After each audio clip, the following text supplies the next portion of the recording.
Padre, y del Hijo, y del Espíritu Santo.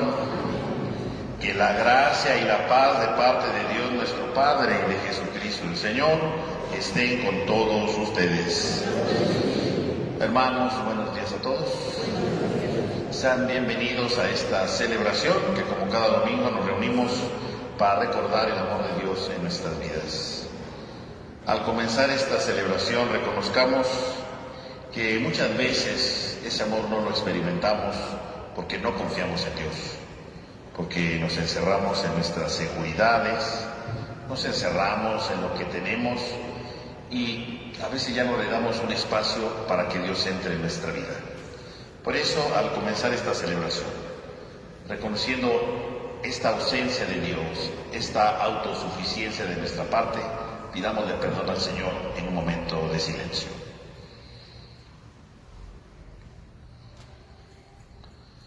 Yo confieso ante Dios Todopoderoso y ante ustedes, hermanos, que he pecado mucho de pensamiento, palabra, obra y omisión, por mi culpa, por mi grande culpa. Por eso ruego a Santa María, siempre Virgen, a los ángeles, a los santos y a ustedes, hermanos, que interceden por mí ante Dios nuestro Señor.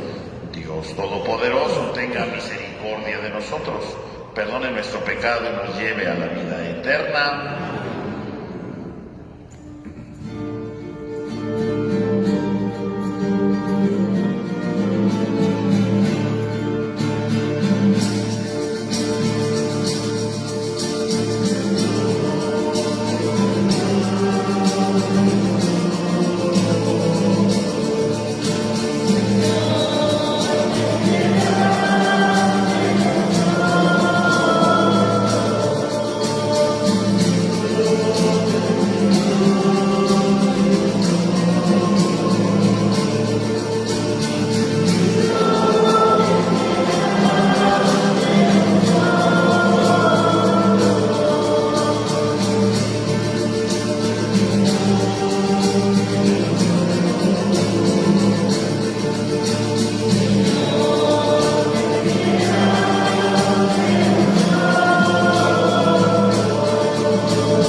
morada en los corazones rectos y sinceros. Concédenos por tu gracia vivir de tal manera que te dignes habitar en nosotros. Por nuestro Señor Jesucristo, tu Hijo, que vive y reina contigo en la unidad del Espíritu Santo y en Dios, por los siglos de los siglos. Tenga la bondad de tomar asiento, hermanos, por favor.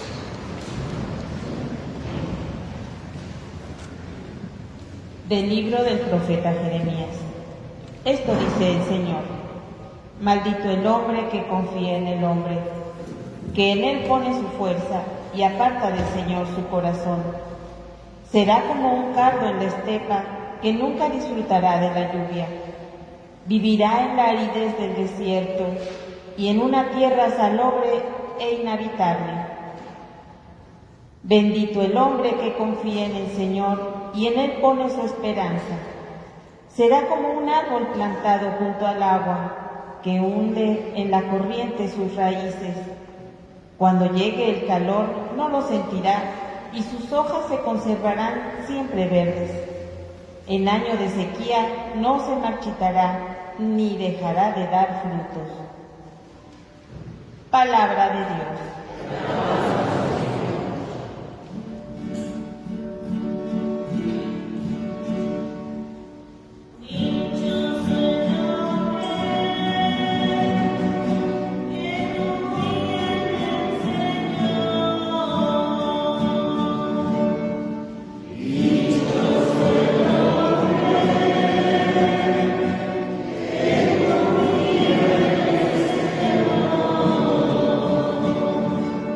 Dichoso aquel que no se guía por mundanos criterios, que no anda en malos pasos ni se burla del bueno, que ama la ley de Dios y se goza en cumplir sus mandamientos.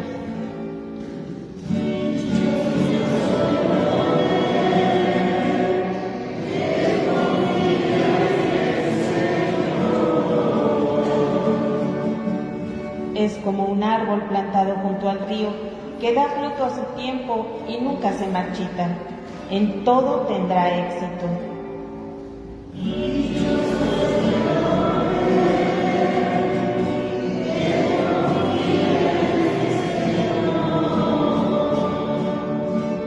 En cambio, los malvados serán como la paja barrida por el viento, porque el Señor protege el camino del justo y al malo sus caminos acaban por perderlo.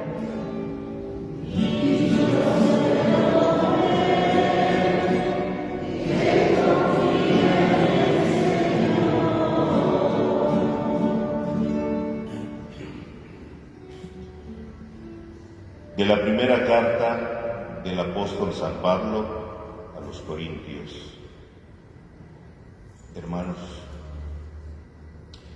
si hemos predicado que Cristo resucitó de entre los muertos, ¿cómo es que algunos de ustedes andan diciendo que los muertos no resucitan? Porque si los muertos no resucitan, tampoco Cristo resucitó. Y si Cristo no resucitó, es vana la fe de ustedes. Y por lo tanto, aún viven en pecado, aún viven ustedes en pecado, y los que murieron en Cristo perecieron. Si nuestra esperanza en Cristo se redujera tan solo a las cosas de esta vida, seríamos los más infelices de todos los hombres.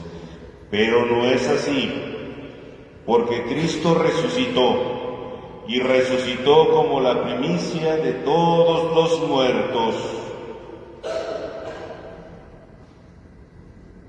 Palabra de Dios.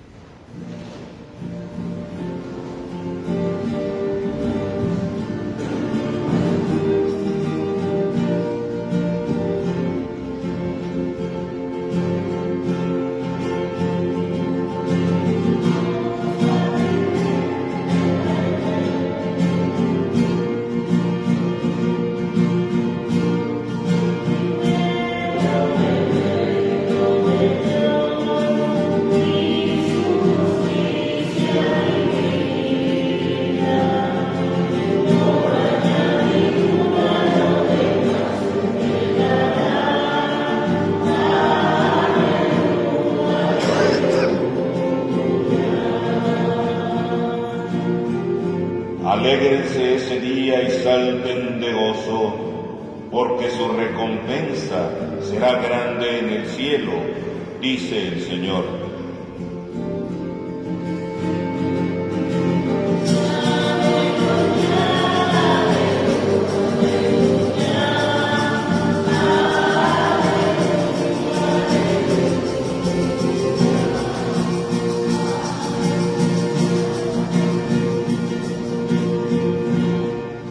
Que el Señor esté con ustedes. Lectura del Santo Evangelio según San Lucas. En aquel tiempo Jesús descendió de la montaña con sus discípulos y sus apóstoles y se detuvo en un llano.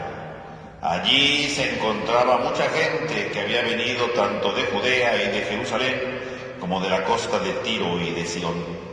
Entonces Jesús, elevando la vista, vio a sus discípulos y les dijo: Dichosos ustedes los pobres, porque de ustedes es el reino de Dios. Dichosos ustedes los que ahora tienen hambre, porque serán saciados. Dichosos ustedes los que lloran ahora, porque al fin reirán. Dichosos serán ustedes cuando los hombres los aborrezcan y los expulsen de entre ellos, y cuando los insulten y maldigan a causa del Hijo del Hombre. Alégrense ese día y salten de gozo, porque su recompensa será grande en el cielo, pues así trataron sus padres a los profetas. Pero ay de ustedes los ricos, porque ya tienen ahora su consuelo. Ay de ustedes los que se hartan ahora, porque después tendrán hambre. Ay de ustedes los que ríen ahora, porque llorarán de pena. Ay de ustedes cuando el mundo los alabe, porque de ese modo trataron sus padres a los falsos profetas. Palabra del Señor. Tengan la bondad de tomar asiento, hermanos, por favor. Hermanos, el día de hoy hemos escuchado en esta página del Evangelio este relato que nos habla precisamente de las llamadas bienaventuranzas, que aparece tanto en este Evangelio como en el Evangelio de San Mateo. La única diferencia es que en San Mateo son 8 bienaventuranzas y el Evangelio de Lucas tiene 4 nada más. Y otra diferencia es que mientras San Mateo nada más habla de las bienaventuranzas, San Lucas, ¿verdad?, que escuchamos hoy, tiene 4, podríamos decir, lamentaciones, ¿no?, o malaventuranzas, ¿no? Ay de ustedes los ricos, ay de los que se sacian, ¿no? Entonces, tiene esta diferencia. ¿Qué son las bienaventuranzas? Las bienaventuranzas son el proyecto de Jesús para entrar en el reino de Dios. Así como en la antigüedad se habían dado los mandamientos, ¿verdad?, la ley de Dios, es el paso primero, ¿no? Alguno puede decir, yo ya cumplí los mandamientos, va bien, ustedes siguen el Antiguo Testamento, ahora pásese al Nuevo. ¿Cómo se pasa al Nuevo Testamento? Viviendo las bienaventuranzas. Primero hay que vivir los mandamientos, eso es obvio, ¿no? Nadie puede vivir las bienaventuranzas si no vivió primero los mandamientos, ¿no? Todo tiene sus pasos, ¿verdad? Una escalera, ¿verdad? No nos saltamos todos los escalones, ¿no? Paso por paso, ¿verdad? Para no tropezar, ¿no? El primer escalón, pues es precisamente los mandamientos. El segundo son las bienaventuranzas. Y las bienaventuranzas, ¿verdad?, no remite solamente a cumplir cosas, ¿verdad? Los mandamientos es eso, ¿no? No mates, no robes, ¿verdad? Evitar cosas, ¿no? En el caso de las bienaventuranzas, no. Las bienaventuranzas son una propuesta para la felicidad del hombre. Porque en el fondo, ¿qué es el reino de Dios? El reino de Dios es ser feliz, es alcanzar la felicidad. Y entonces Jesús hoy, ¿verdad?, se dirige a sus discípulos, fíjense, elevando la mirada, vio a sus discípulos. No dice vio a toda la multitud, no, a sus discípulos. Las bienaventuranzas son para sus discípulos, los que ya han empezado el camino, ¿no? Por eso digo que es el segundo peldaño en la escalera, ¿no? Entonces, el primero son los mandamientos, luego las bienaventuranzas. Y entonces las bienaventuranzas justamente empieza a decirles, ¿verdad?, qué consiste, ¿no? Ya no es de hacer cosas por hacer, ¿no? Es una actitud ante la vida, ¿no? Las bienaventuranzas son sobre todo una actitud delante de la vida, ¿no? Cómo vivimos, cómo nos desarrollamos delante de Dios, ¿no? Esas son las bienaventuranzas, ¿no? ¿Cuál es nuestra actitud delante de la vida, ¿no? A eso se refiere precisamente las bienaventuranzas. Y en ese sentido, mis hermanos, entonces podemos ver justamente las bienaventuranzas como esta actitud, como una actitud delante de Dios, y por lo tanto, una actitud que nos lleva precisamente a ser felices. Porque es lo que dice, ¿no? Dichosos ustedes, ¿no? felices, ¿no? Alcancen la grande felicidad, una felicidad grande, ¿no? Encuéntrenle felicidad no solamente porque se ríen, sino porque le encuentran sentido a su vida, ¿no? Alégrense. ¿Y en qué consiste la alegría del reino? Porque entonces aquí es donde todo parece al revés, ¿no?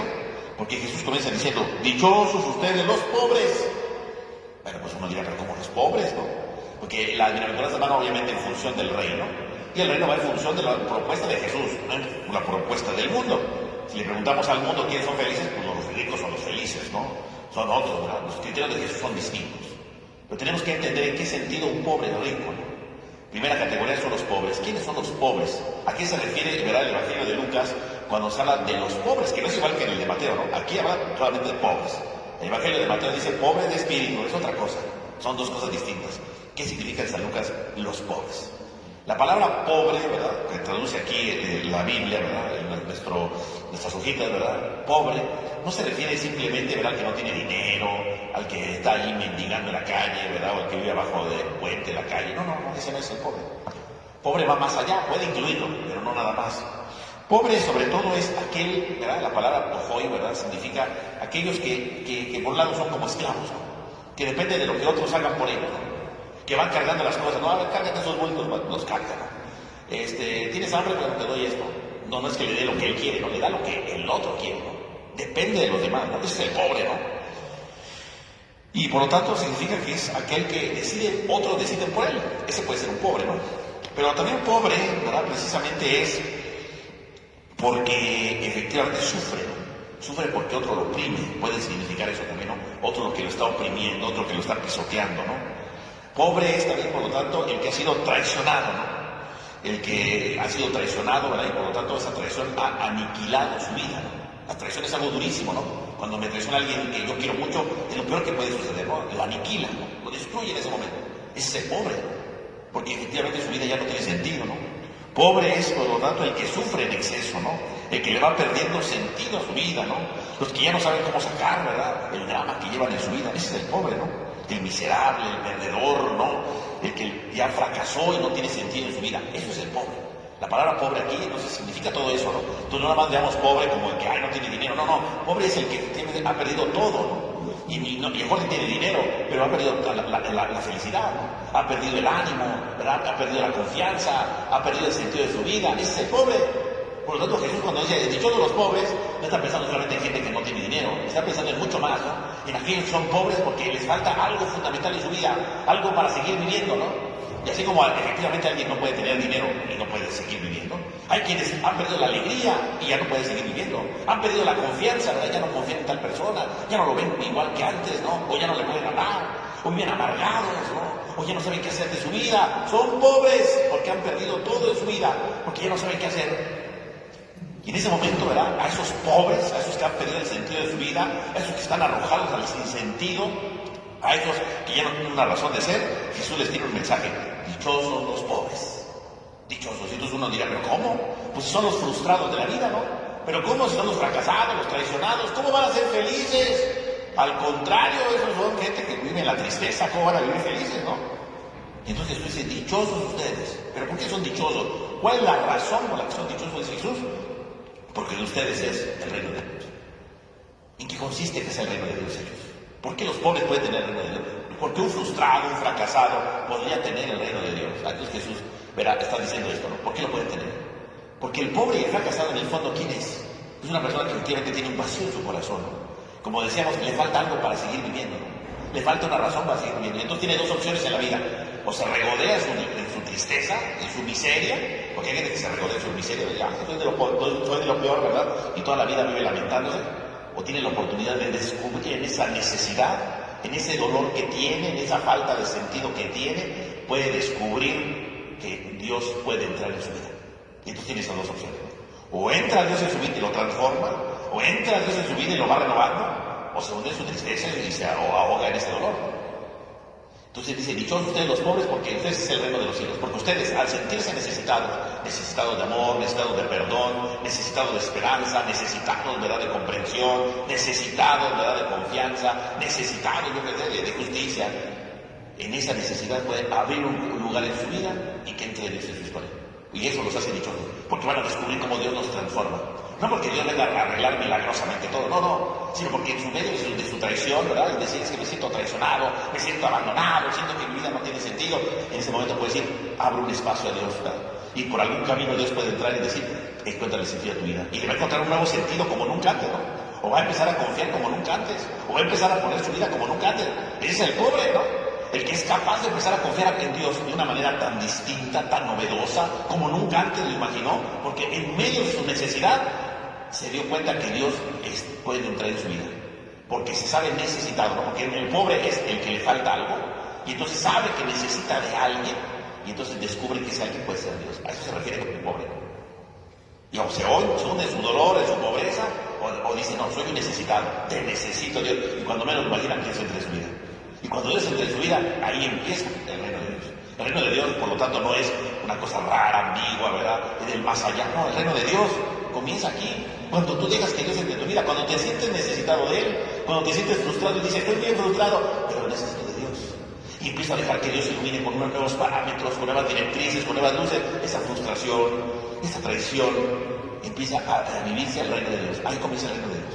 Eso es el reino de Dios. No pensemos en cosas extrañas, en palabras, no. El reino de Dios comienza ahí.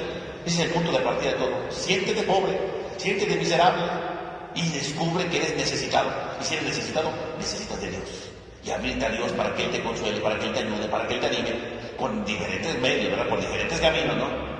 Pero Dios es el que entra y ahí comienza entonces la experiencia de Dios. Dichosos ustedes los pobres. Y en contra de eso dice Jesús, ¡ay de ustedes los ricos! Porque ya tienen su consuelo. ¡Ay de ustedes los ricos! ¿Pero por qué los ricos? ¿A qué se refiere Jesús cuando habla de los ricos? ¿Se refiere que la gente que tiene dinero ya se amoló? No. ¿O no, el reino de Dios no es para los ricos porque los castiga? No, tampoco. Porque ¿quién es el rico? El rico es el autosuficiente, ¿no? El rico es el que tiene el consuelo de su vida en sus pertenencias, ¿no? En su dinero, en sus objetos, ¿no? Ese es el que se siente autosuficiente. No necesita de Dios. No necesita de Dios. Todo lo solventa con lo que tiene, ¿no? Y a veces no necesariamente dinero, puede ser dinero o bienes materiales. Pero a veces hay quien se siente rico por su orgullo, ¿no? Y todo lo soluciona con su orgullo. Yo les contesto con mi orgullo. Pero yo lo soluciono todo, ¿verdad? Con mis venganzas, ¿no? Hay gente que es rica en venganzas, ¿verdad? Uno lo ve y dice, aléjate de ese personaje porque es capaz de hacerte de lo peor, ¿no? Sí, es rico en venganza, ¿no? El rico, ¿quién es, por lo tanto? El rico no es el que tiene mucho dinero, no.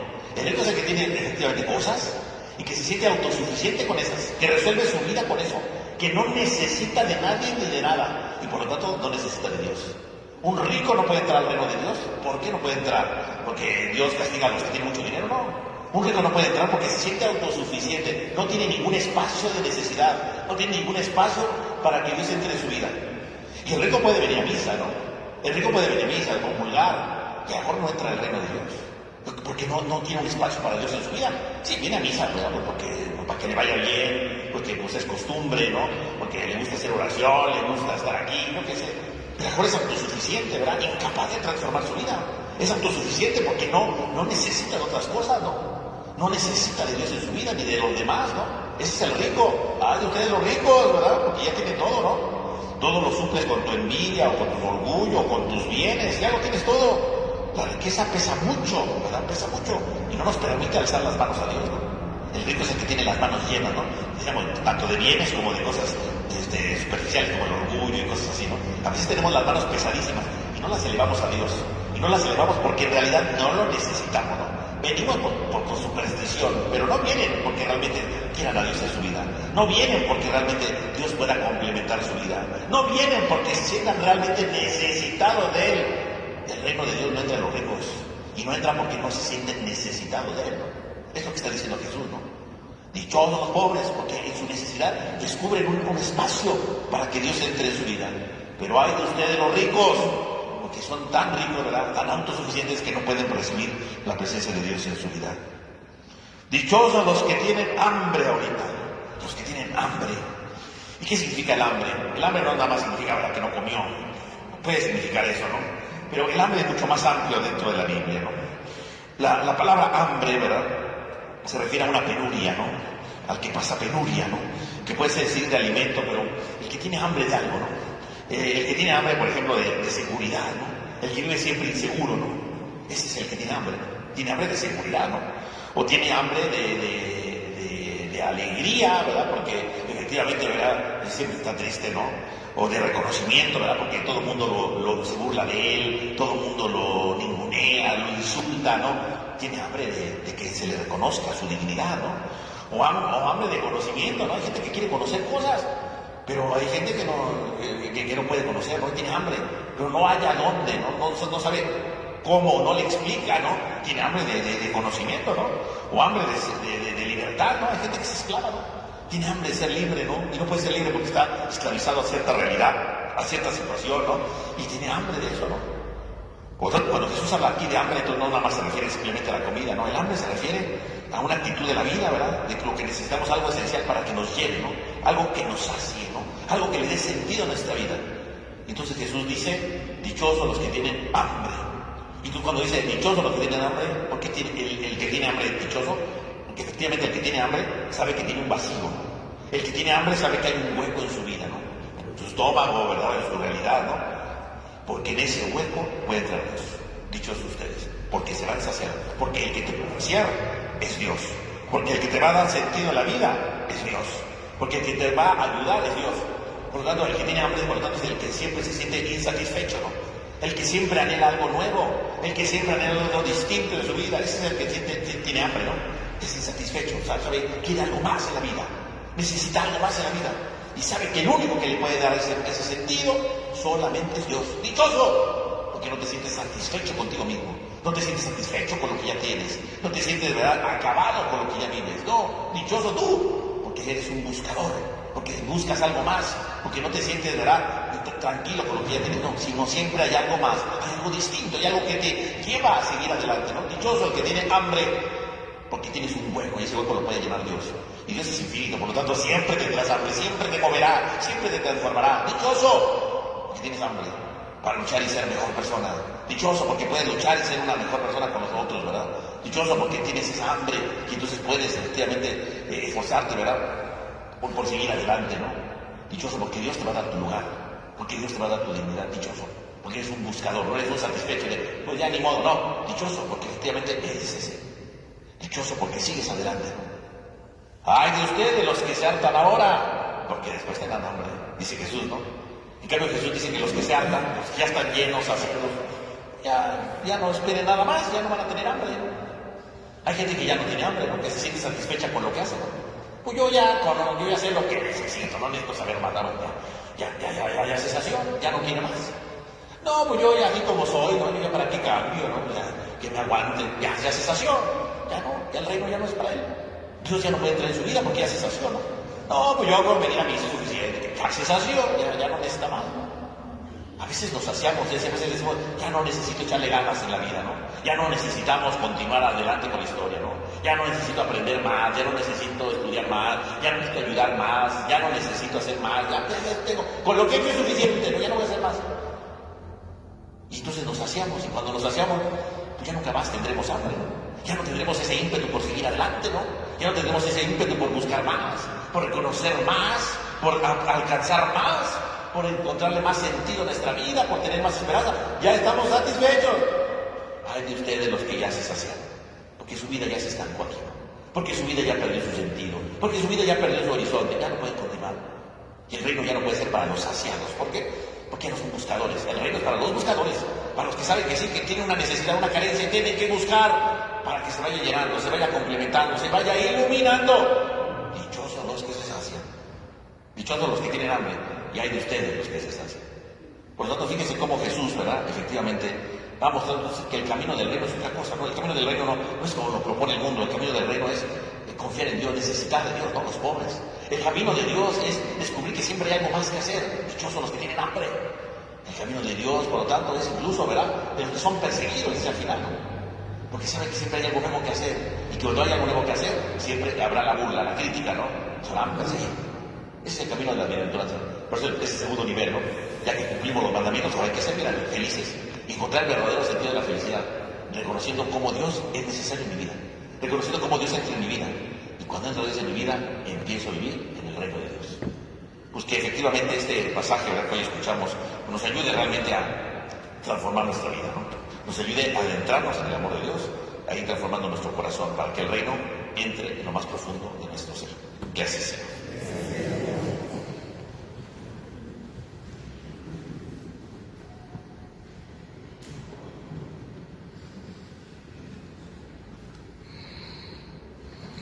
Hermanos, ¿creen en Dios Padre Todopoderoso, Creador del cielo y de la tierra?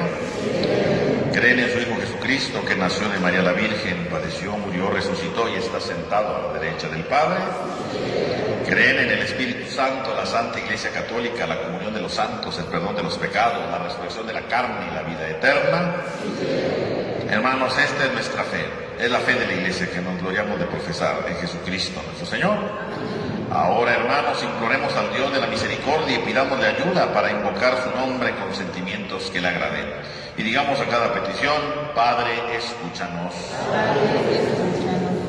Para que la Iglesia sea siempre un ejemplo de sencillez, de desprendimiento, de todo afán de riqueza y de poder, oremos. Padre, escúchanos. Para que los ricos y los poderosos de este mundo descubran la voluntad de Dios y se pongan al servicio de la justicia y el bienestar para todos, oremos. Padre, escúchanos.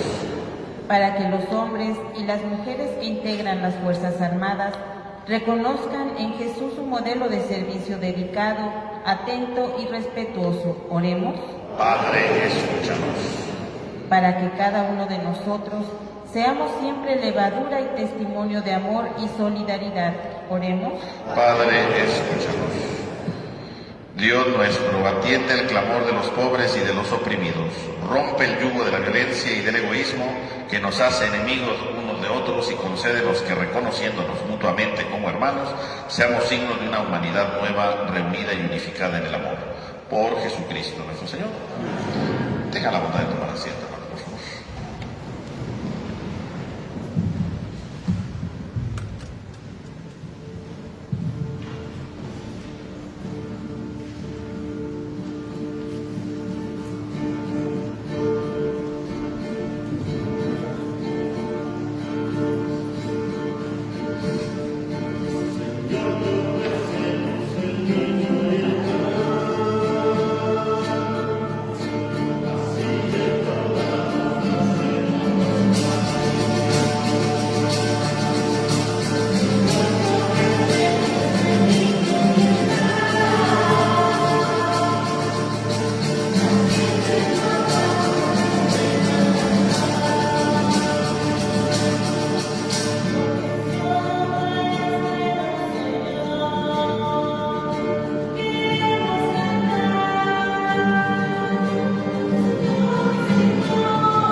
Para que este sacrificio, que es mío, pero que también es de todos ustedes, sea agradable a Dios Padre Todopoderoso.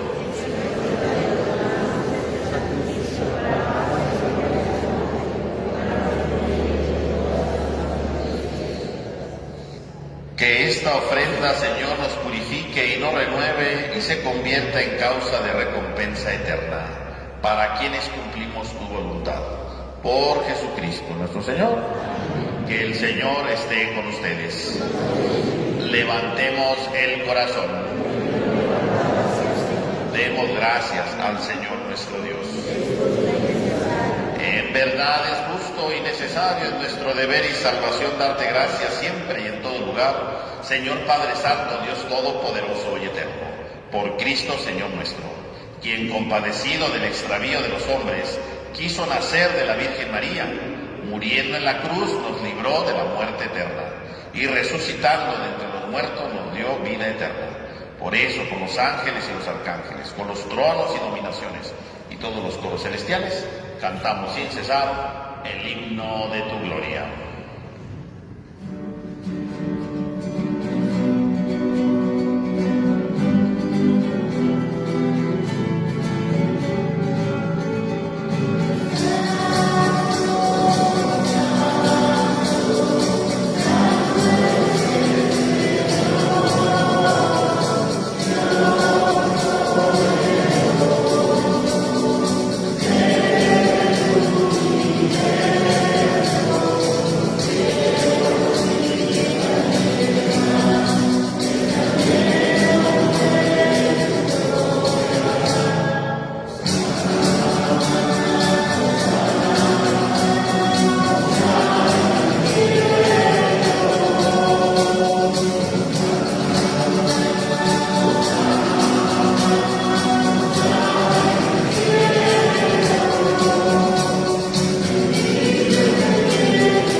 santidad.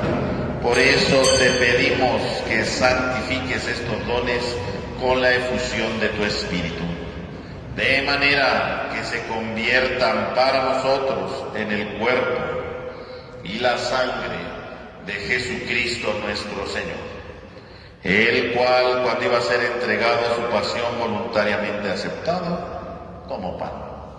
Dando gracias, lo partió y lo dio a sus discípulos, diciendo: tomen y coman todos de él, porque esto es mi cuerpo que será entregado por ustedes.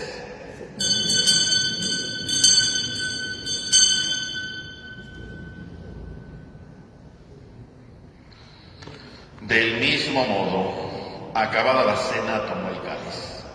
Dando gracias de nuevo, lo pasó a sus discípulos, diciendo: tomen y beban todos de él, porque este es el cáliz de mi sangre, sangre de la alianza nueva y eterna, que será derramada por ustedes y por muchos para el perdón de los pecados.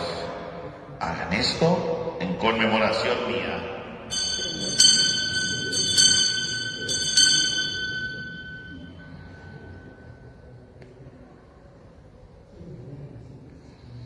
Este es el sacramento de nuestra fe.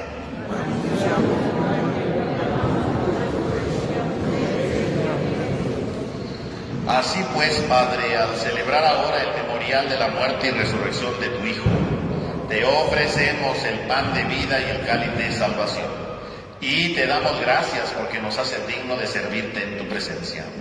Te pedimos humildemente que el Espíritu Santo congregue en la unidad a cuantos participamos del cuerpo y sangre de Cristo. Acuérdate, Señor, de tu iglesia extendida por toda la tierra y reunida aquí en el domingo, día en que Cristo ha vencido a la muerte y nos ha hecho partícipes de su vida inmortal. Y con el Papa Francisco, nuestro obispo Jorge y todos los pastores que cuidan de tu pueblo, llévala a su perfección en la caridad. Acuérdate también de nuestros hermanos que durmieron en la esperanza de la resurrección, y de todos los que han muerto en tu misericordia, admítelos a contemplar la luz de tu rostro. Ten misericordia de todos nosotros, y así por María, la Virgen Madre de Dios, San José su esposo, los apóstoles, y cuantos vivieron en tu amistad a través de los tiempos, merezcamos por tu Hijo Jesucristo compartir la vida eterna y cantar tus alabanzas. Por Cristo, con Él y en Él, a ti Dios Padre omnipotente, en la unidad del Espíritu Santo, todo honor y toda gloria por los siglos de los siglos. Fieles a la recomendación del Salvador y siguiendo su divina enseñanza, nos atrevemos a cantar.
todos ustedes. y con tu espíritu. Dense fraternalmente un signo de paz.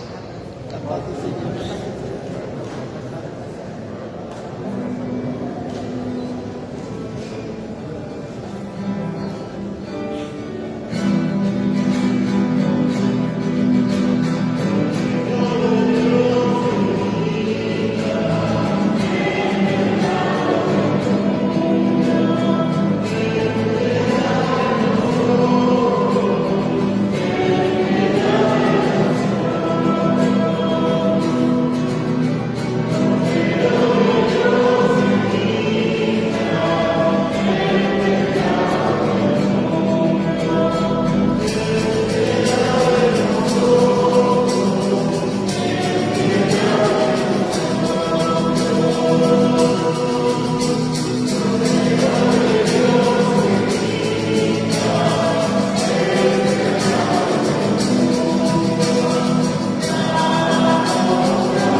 Este es el Cordero de Dios que quita el pecado del mundo. Dichosos los invitados a la cena del Señor. Señor, yo no soy digno de que entres, pero una palabra.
Oremos. Saciados por este manjar celestial, te rogamos, Señor, que nos hagas anhelar siempre este mismo sustento por el cual verdaderamente vivimos. Por Jesucristo nuestro Señor. Hermanos, les recuerdo que seguimos en el tiempo del diezmo, ¿verdad? Quien no lo haya entregado, ya muchos lo han entregado, puede pedir su sobre a la salida. También les recuerdo que ya comenzaron a hacer la colecta de San Marcos, los de la comisión, para la fiesta. Y bueno, el día de hoy tenemos aquí a la salida, ¿verdad? De este lado, pusieron los coros, ¿verdad? El día de hoy pusieron los coros un puesto ahí de comida, ¿verdad?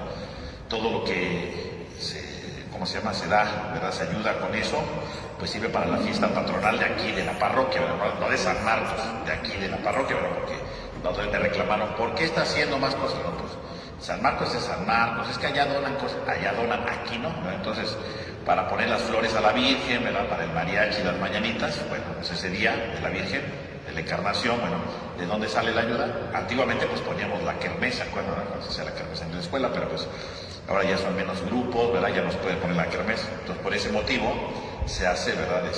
Pues ahorita durante estos días, ¿verdad? Antes de la fiesta, pues van poniendo los puestos, ¿verdad? Todo lo que se junta en ese puesto que van poniendo los grupos cada domingo, pues sirve para ir juntando para la fiesta de la Virgen de la Encarnación, ¿no? Que ya es el otro mes, ¿verdad? Entonces, el próximo mes pues ya estaremos en la fiesta de la Encarnación, y ya saben, ¿verdad? Que le compramos flores a la Virgen, ¿verdad? Le cantan sus mañanitas, y pues ¿de dónde sale eso? Pues de las ventas que hacen los grupos en estos días, ¿verdad? Que nada más es el único tiempo que lo hacen, ¿verdad? En febrero y en marzo, pues precisamente para la ayuda, ¿verdad? De la fiesta patronal de aquí, de la Encarnación.